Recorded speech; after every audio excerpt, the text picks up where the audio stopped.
beautiful souls. I'm back on my favorite trail, so sharing more of the view than me. I know I'm in the shadows, and just wanted to share that view because you might see a turkey vulture fly by as I do this video.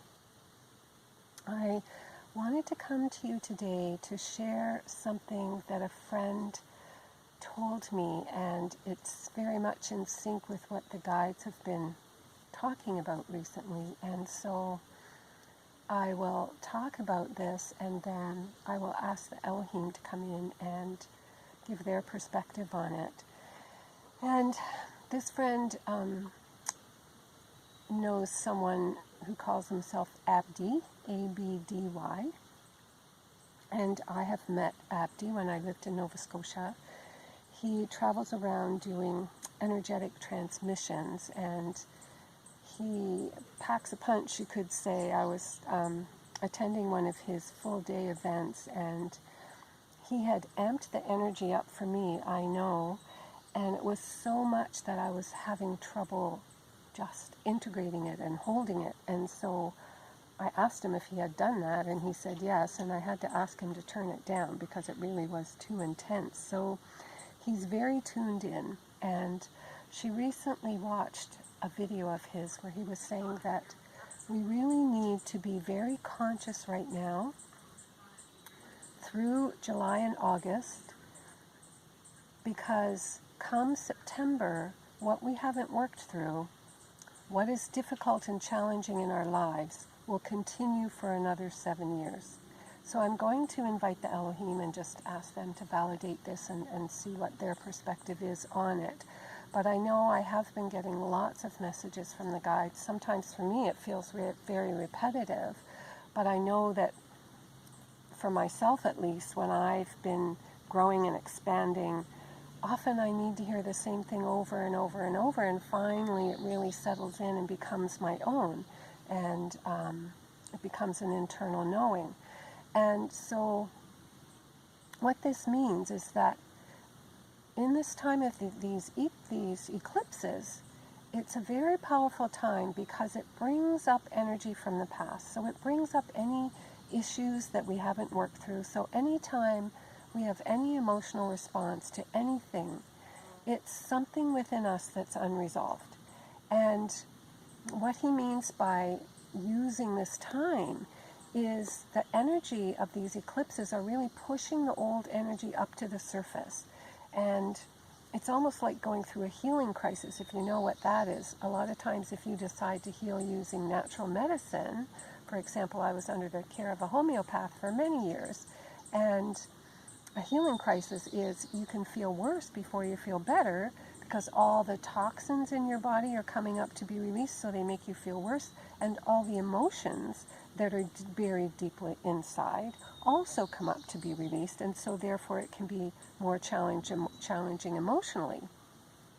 And that's kind of what these eclipses do. It's a real opportunity for us to allow any pain, any judgments we have of ourselves, and just so you know, any judgment of anyone else is truly a judgment of yourself.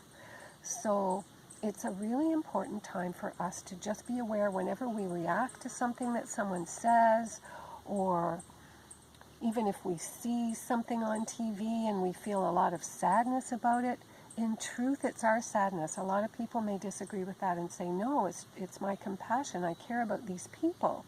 But there's something within you. Perhaps it's often people who have a victim energy within them that they've come to work through, will want to rescue other people or feel sad for other people because they feel like a victim for themselves. And instead of seeing it within yourself, it's so much easier to see it in someone else.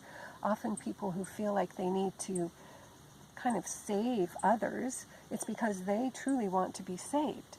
And so any feelings that come up whatsoever, it's something for you to work on. When we get to this place where we're in internal peace, and when other people say things to us, we don't get triggered, that shows you then that you've worked through whatever that might have been in the past. If something used to trigger you, but it no longer does. It shows you that you've released whatever that trauma was, that pain. You've released it and worked through it, so there's nothing within you to be triggered anymore.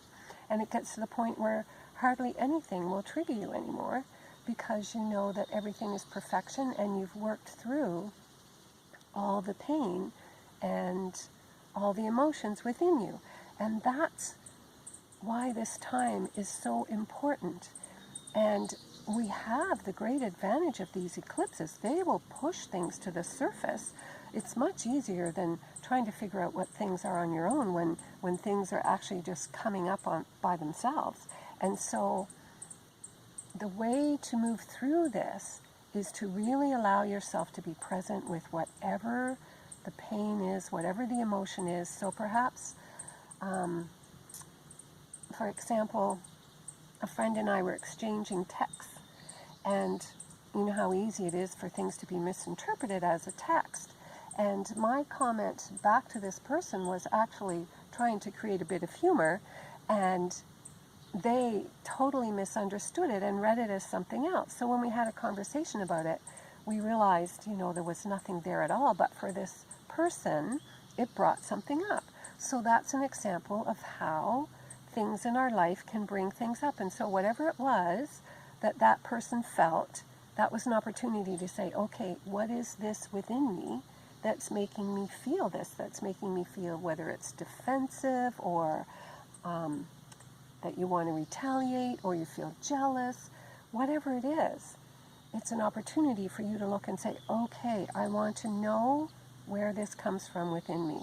I want to find where this is within me, and just sit and center yourself.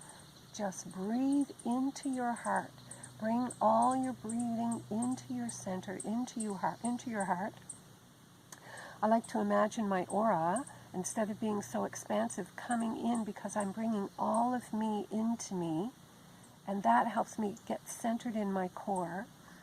And then just be willing to really see what the foundation of this is. Intent has so much energy. So just say, okay, Spirit, okay, higher self, show me what this is about. I'm here, I want to see it. And if it doesn't come up in that moment, it might come up another time. And if you're not someone who's used to really going into your feelings and being present, it can be terrifying. So I want to say two things. One, to ask a friend, just talk to a friend, because sometimes when we're just talking things out with someone who can be present with us, it allows it to come up, and the tears may come up. For me, it's often easier, actually, to move into that state of release when I'm in conversation with a friend. The other thing I wanted to share is that it can be terrifying if we're not used to going into our emotions, to go there. I may have mentioned this in other videos, but my way of coping all my life was to dissociate and just rise above everything and say, oh, that's okay, they did that. I'm just going to be this, and I'm just going to do that. And life's okay. I'm okay. I wasn't really being present with what is. And when I have a dear friend who I'm so grateful for, who really recognized this pattern in me of avoiding my feelings, because she's so good at looking at her feelings, that she was able to help me see this. And she really drove home to me how important it is to stop overriding, stepping over, but to walk right through. And it's true, it's the only way for us to move through it and have it leave. And it was so terrifying for me that I would feel nauseous in the beginning when I was going to really connect in with my feelings. And one day, actually, I literally felt like I was going to throw up. So, just to know, it takes courage to do this, but it's so vital, it's so important. As the guides have said to me, Ascension is like raising your consciousness, right? Lifting your consciousness up into a higher frequency. Well, if you imagine it like a hot air balloon, they put weights in the balloon so everybody can get in. That balloon's going nowhere until they throw out the weights. And so your feelings, your buried feelings, your unconscious defenses and pain and trauma from the past is the weight that's in that balloon. And we have to dive into it and look into it. There's a turkey vulture. To allow it to be free, to be released. I love that. The wings, the flight, just as I'm talking about it being released. Nature talks to us all the time. And it's really playful to pay attention to that. I'll give you an example of nature speaking. Yesterday, I was journaling, and I was taking the information from something that had come through the Elohim about in the morning to review the day before and look at what we're grateful for, what things that we feel good happened that day, what we would like to change, what we learned. And I was about to write something about what I felt I had done wrong. And the moment I was about to write that, I heard a bang on my door. Something hit my door. And I looked out the window and I didn't see anything. So I opened the door and I looked down, and there was this precious little bird. I looked it up. It's a orange cap wren, I think it's called, or orange crown wren. This precious little thing. And it was panting. And it was lying on the ground with its beak open, panting. And I didn't pick it up because once before this happened, and when I picked the bird up, it died in my hands. And I felt that maybe the fear of me picking it up added to the trauma, and that's why it died. So I didn't pick this one up. I just left it where it was. And a little while later, I checked and opened the door, and it had died.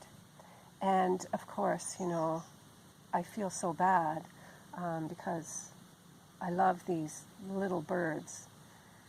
And I checked in to see what that was about because I immediately knew it was about what I was about to write. It interrupted me from writing that down. And I checked in, and it affirmed what I believed. And then I shared it with a friend later, and she got a full-on body shiver, which again affirmed what I believed, was that I am not to criticize myself. So I have got to the point in my own evolution where I'm not to criticize myself. I'm to trust that what I had said that I felt might have been something wrong was actually what needed to be said. And so nature provided a way to get my attention.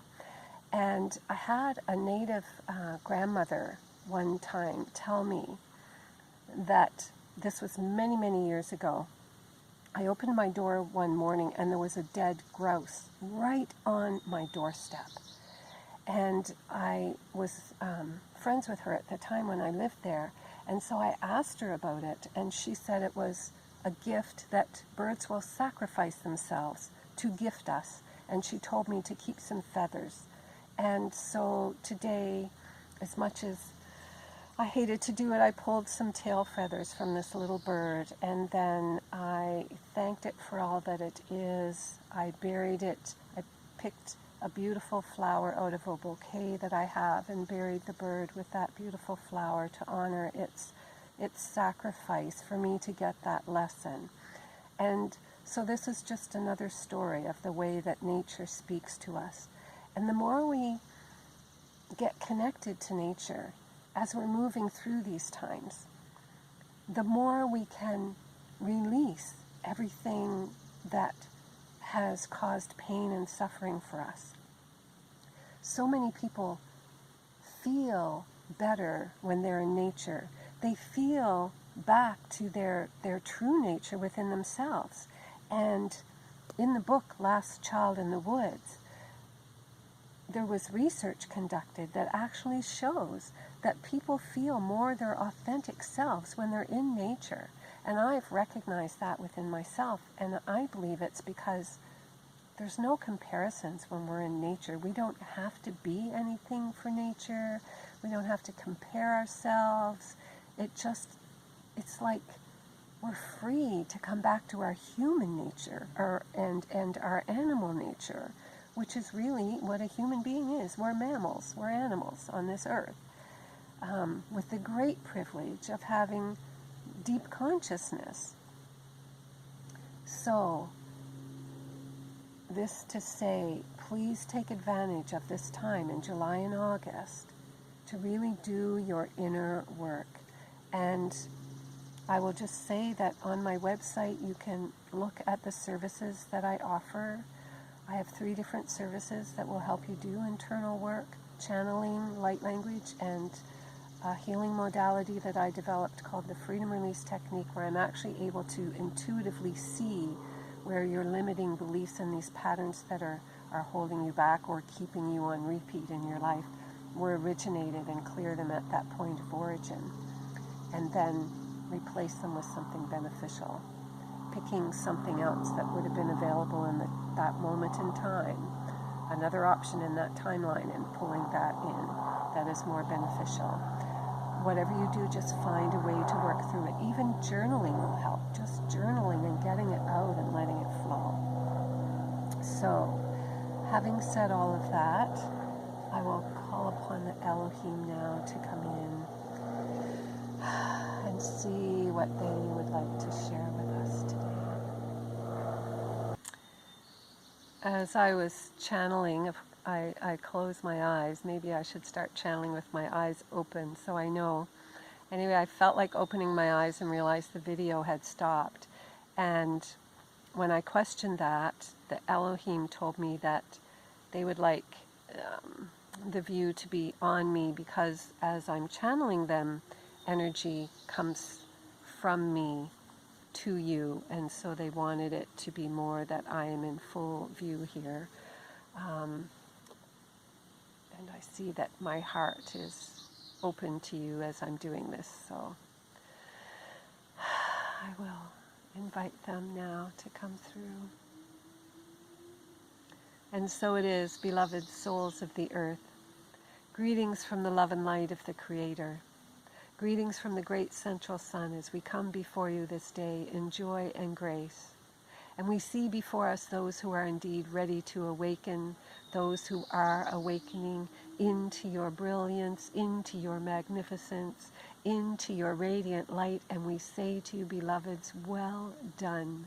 We are so delighted that so many of you are embracing this time, stepping into your full dominion, stepping into the true essence of who you are in all its beauty, in all its radiance. And this is such a gift to the earth, such a gift to humanity and all life upon this planet at this time.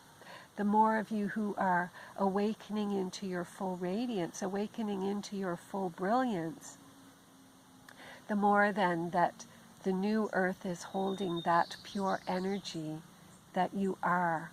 And beloveds, we say to you, this is just the beginning. We invite you to allow yourself to open up, to expand beyond anything you could ever imagine.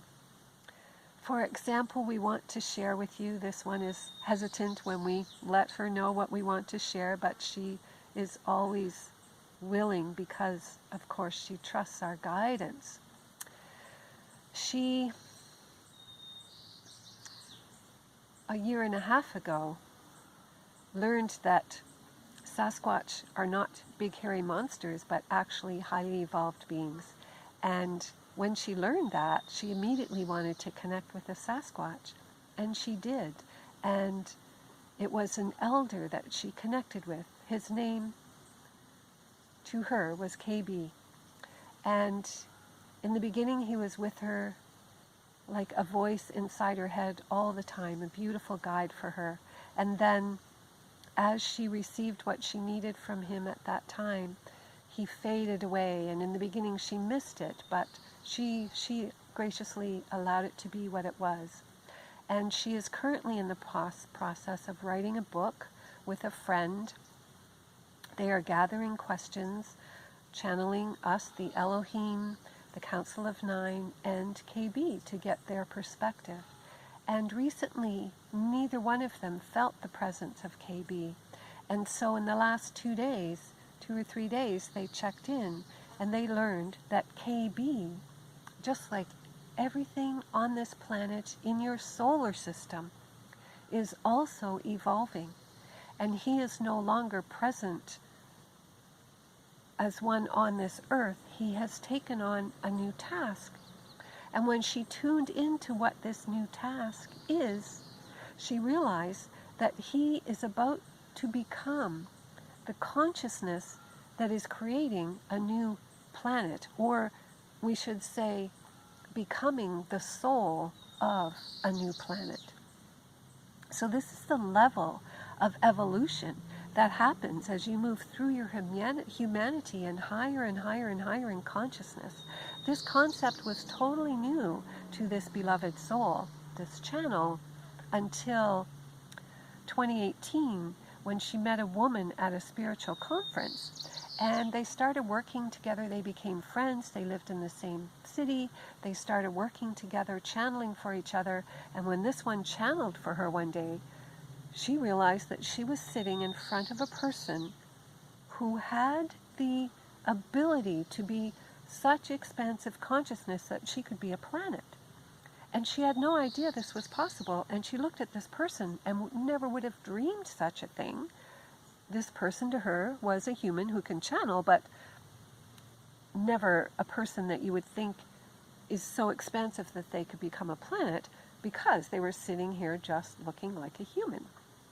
And so when she said this to this person, the person replied that she knew that. She knew that she was that, but was humble in that and didn't walk around saying, oh, guess who I am, which of course no one in that state of evolution would. And so she learned that this beautiful being, KB, was becoming a planet.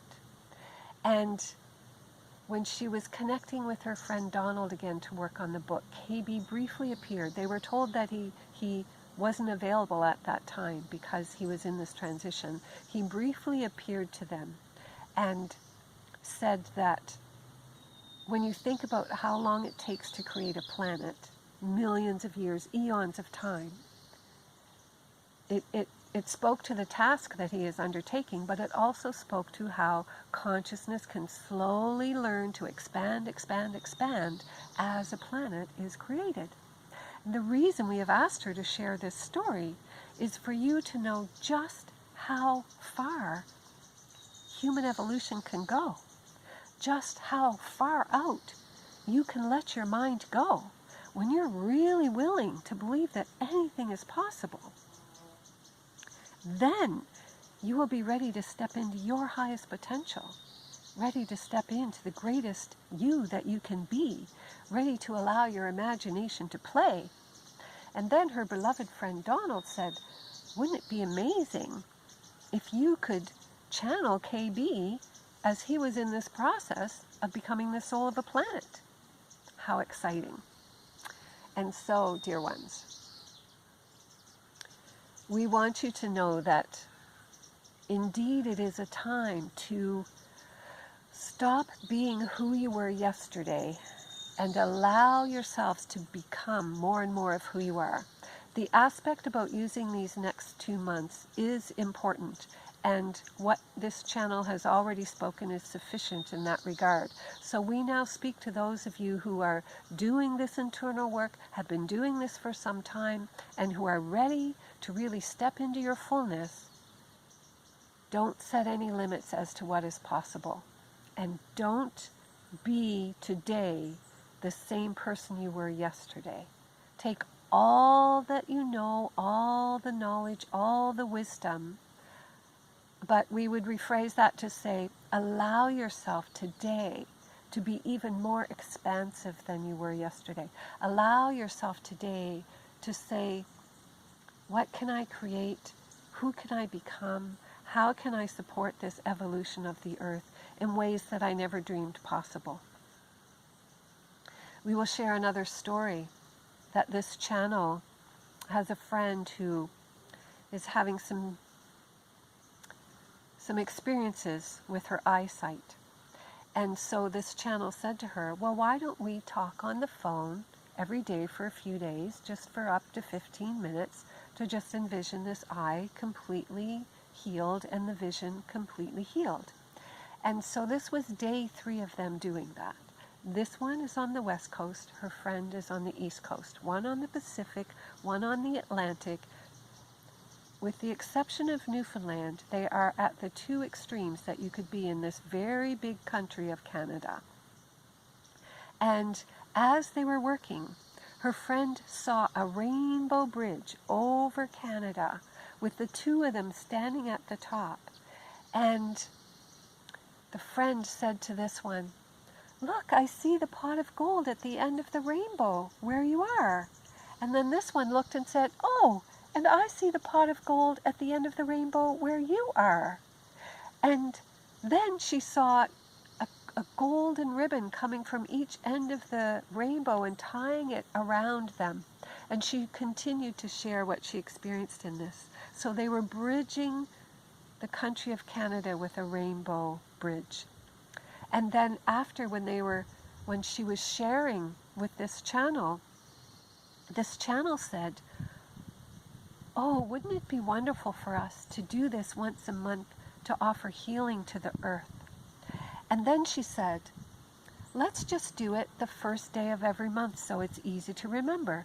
And so as she opened her calendar, the first day of the next month would be July 1st, which is Canada Day. And they realized that this again was no coincidence, that together they were divinely manifesting this new creation. This is how it happens, beloveds. Just play, just let your imagination go, just get centered within and let Spirit deliver what it will. So much is possible. And when they discovered this, her friend even said, "You know, when I saw us in the Rainbow Bridge, I had the sense that there was a celebration." And Canada Day, of course, is a celebration, just like July 4th is in the United States. It all tied together, because this is the new way, beloveds. This is the way of creation. And so we invite you to jump into it with your wings wide open. Invite your friends to come and join you.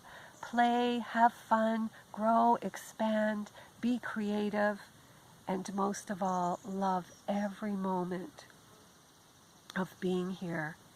There are many people who are facing difficulty and challenges in this time. And so those of you who can rise up in the essence of your own magnificence and hold the light of joy and grace and appreciation, knowing that so much is happening that is not evident in the outside world. So much is happening in the etheric realm where the rainbows are bridging you together, that it is a time of celebration. So, beloveds, we leave you with that. It is our deepest joy and delight to be with you.